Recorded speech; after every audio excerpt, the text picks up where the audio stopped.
Hello, nerds and nerdettes, and welcome back to the channel where we have a new review slash overview for you guys covering a recently released hardcover, which is none other than Godzilla by James Stokoe, the deluxe edition, or what they consider a deluxe edition in this case. Before we get into any of the details, such as the price tag and page count, a quick reminder, like always, that if you are interested in this book or any of the other books that I have featured on my channel, that you can use the channel sponsor organicpricebooks.com. You can use the code STAYNERDY for $2 off your order, or when ordering 4 or more books, you can use the code STAYNERDY, ship it together for 5% off that entire order. Not only will you save yourself some bucks, but it is also a great way to help support the channel. Every little bit counts. It goes a long way. It is a one-man show, so thank you to each and every one of you guys that do decide to use that particular code. But let's go ahead and jump into the details of the book. So this particular hardcover does have a price tag of $39.99 and a page count of 168 pages. So it is not a very large book. It's not a very long story by any means either, but it is an impactful one. I do want to remind you guys that this is not the size of what we consider a deluxe edition.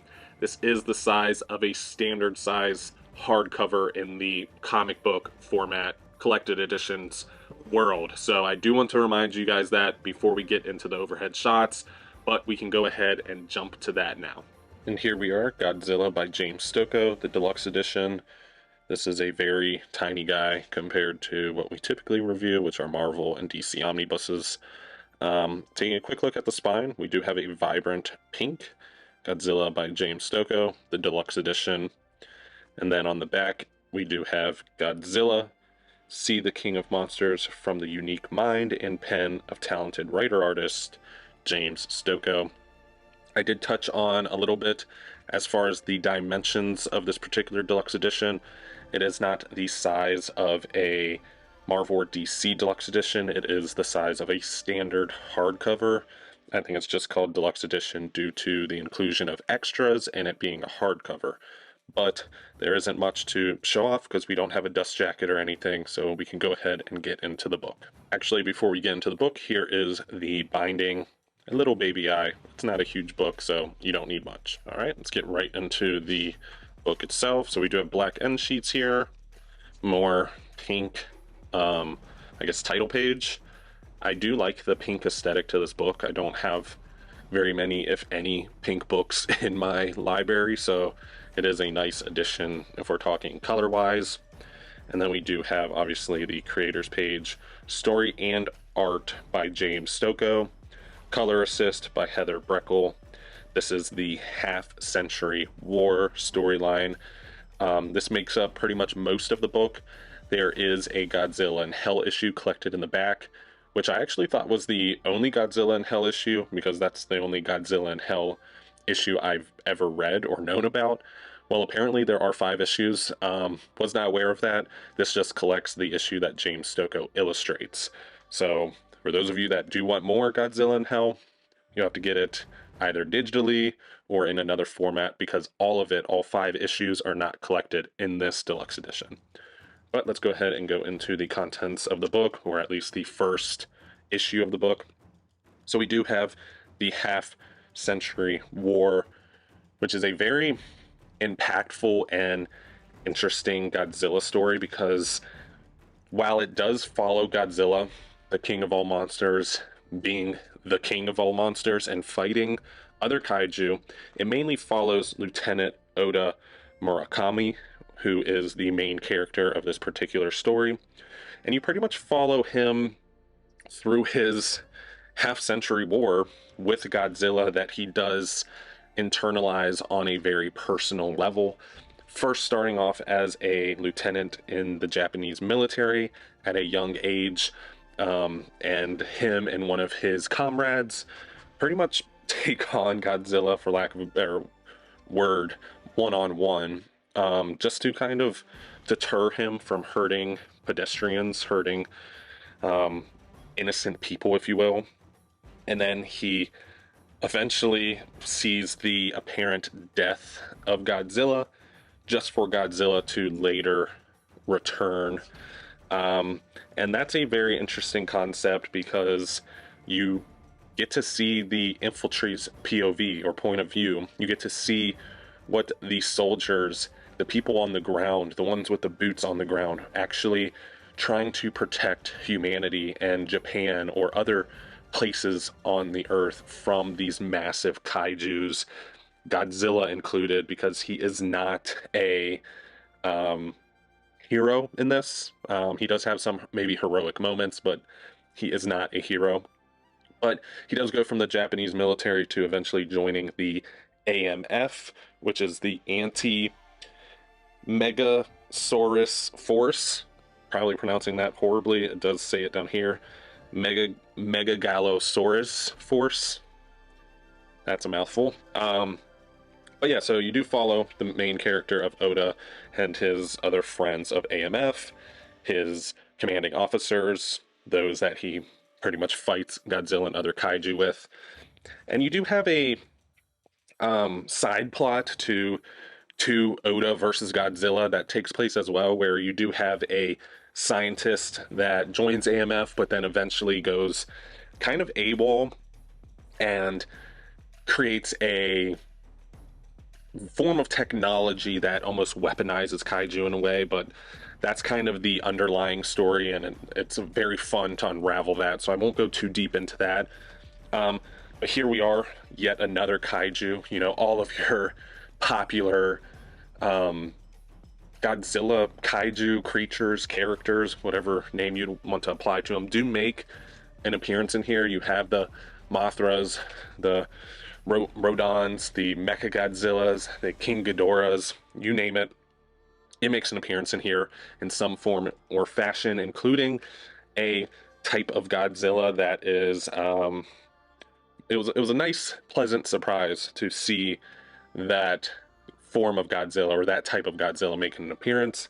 But yeah, so here's some of the appearances you have: Batra, Megalon, Kumonga, Hidora, Ibera, probably pronouncing those horribly, but I have been a fan of Godzilla pretty much my whole life. I remember being a kid and my dad putting Godzilla movies on in the background when we were eating breakfast on Sunday or something like that. So there is a nostalgia connection I have with old Godzilla movies, Godzilla in general. King Kong is another one. I just really like the big monsters and the kaiju kind of stories, and unfortunately we don't have a lot of that collected in hardcover. This is the only one that I really know of. If you know of more, let me know. But really happy to have the Half Century War collected in a hardcover, because it really is a great story that is full of so much humanity, so much just cinematic fight scenes when it comes to the kaiju, at least. And then James Stokoe, of course, with his very interesting and abstract, even at times, art style that adds a lot of grit. It adds cartooniness, if that's even a word, but it also adds power and scale to these characters and these panels. So it is a very great story. It's one that I recommend for all Godzilla fans. Definitely check it out if you haven't already. It's a very important video also, or video book also, because it really gives you a different point of view to a Godzilla story, which I think is very unique and something we haven't seen in a long time. But that does wrap up Half Century War, so then we go into Godzilla in Hell, issue number 1. This is pretty much a Godzilla silent film. There's borderline no dialogue in here. There's just beautiful James Stokoe art, Godzilla entering the first level of hell, and, for lack of better terms, taking on kaiju, demons, hellspawn. It's a very imagery full story with not a lot of dialogue, not a lot of description. It can be up for interpretation, but I did find it kind of touching because it is very interesting to see Godzilla's psyche at play and his internal struggle with being who he is and what he kind of represents, and going up against something that is bigger than him, and he's kind of on the defensive through this entire issue. So I would love to continue reading that storyline, so I need to do that. I'll let you guys know my thoughts, of course. And then here we are in the back, some incredible cover gallery, or the incredible cover gallery. You have all the issues or covers of the issues of Half Century War. You have some cover A and cover Bs for Godzilla and Hell, and then you do have some raw pencils by James Stokoe as well. So really good stuff extras wise, pretty cool to see and experience on such a raw level. But that does wrap up the book. It's not a whole lot of material or content in here, so we can head back to the table for some closing thoughts. And welcome back, nerds and nerdettes. I have mentioned multiple times on the channel that I am a Godzilla fan, a kaiju fan, a King Kong fan, but I do not have a lot of those comic books that feature those characters or those types of monsters in my library, because not a lot of those are collected in hardcover format, and I mainly try to keep my library to hardcovers if I can help it. But here we are, finally getting an amazing Godzilla story in a hardcover, and I'm through the moon. So this does collect all of the Half Century War, as well as Godzilla in Hell issue 1. I initially thought that Godzilla in Hell was a one-shot because I only remember ever reading the first issue, but thanks to you guys, I now know it is a 5-issue miniseries, and only issue 1 is collected in here. So now I'm a little bit more disappointed, thanks to you all as well, because I would have loved to finish up that story and explore that story further, because it was a very interesting one, but we can get into that a little bit later. First, starting with Half Century War, we do have a somewhat different point of view when it comes to a typical Godzilla or monster kaiju story, which is the point of view of a infantry soldier, Lieutenant Oda, who pretty much ends up being a very pivotal person in the war against Godzilla and other kaiju that pop up during this particular story. And I very much enjoy that, because it is a change of perspective, a change in lens when it does come to the character of Godzilla that 9 times out of 10 we almost view as a hero, the king of all monsters that comes and beats up the bad monster, other than a few handful of films where he is kind of viewed as more of a force of nature or even a bad guy in some instances. But in this particular story, Half Century War, we do follow Godzilla quite literally being viewed as a bad guy, at least from the point of view of Oda, and you really get to learn about the character of Lieutenant Oda and his personal vendetta that he eventually establishes and builds towards Godzilla, almost in a respectful way. He wants to be the one to end Godzilla, but he also respects him as an opponent, and that is a really touching and interesting aspect to explore between man and monster, if you will. So it is a very interesting story that follows a point of view that we haven't really seen all that often, especially in a protagonist and antagonist style of story. Now, one of the other touching subjects that this does explore is one's purpose.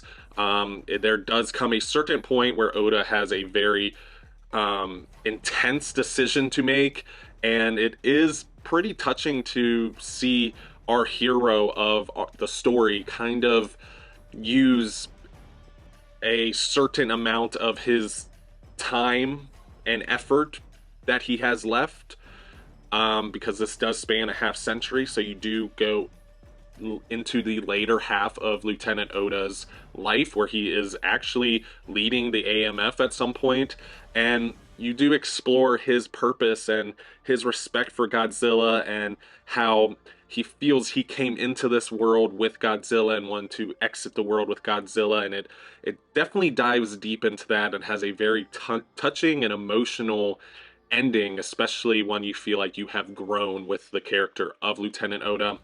Now, when it does come to Godzilla and Hell, I absolutely loved that issue, and I now want to continue the series and finish it, get it under my belt, because it is a very interesting, almost Dante's Inferno-esque story that does feature Godzilla in Hell coming up against Hellspawns, demons, demon-like monster, kaiju, And you really get to dive into the psyche of Godzilla, even though there's not much dialogue in that particular issue. And I absolutely loved it. There's even certain points where I don't know if James Stokoe did it on purpose, but he illustrates Godzilla in a almost infant way, or a younger way, at least the way the character looks, and that almost makes you feel like Godzilla is out of his realm and he knows that he is in a situation where he is no longer king of all monsters and this is beyond him.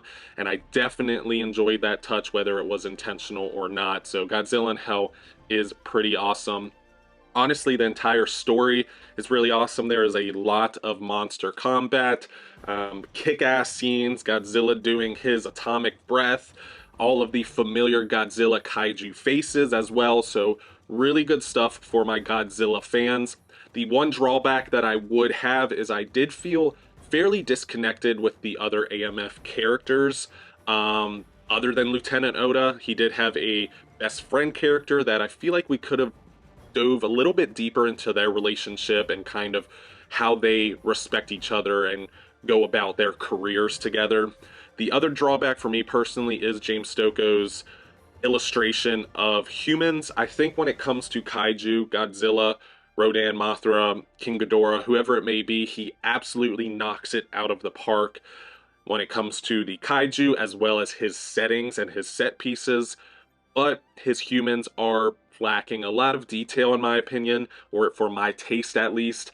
But I do understand that this is a Godzilla story, and the humans, even though they are kind of the main character of the Half-Century War, are still supplementary to the actual character of Godzilla.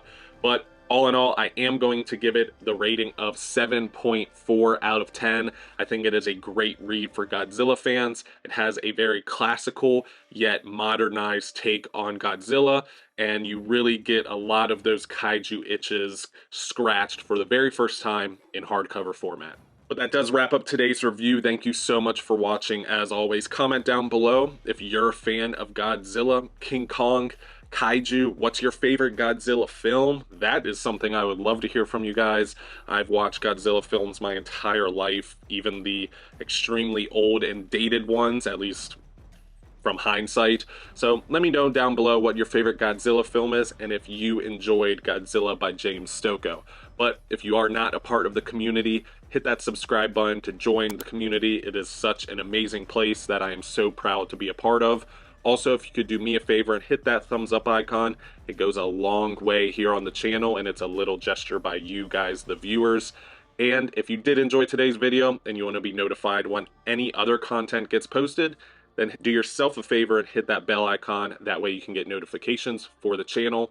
But once again, thank you for watching. I appreciate each and every one of you guys as always. And of course, stay nerdy.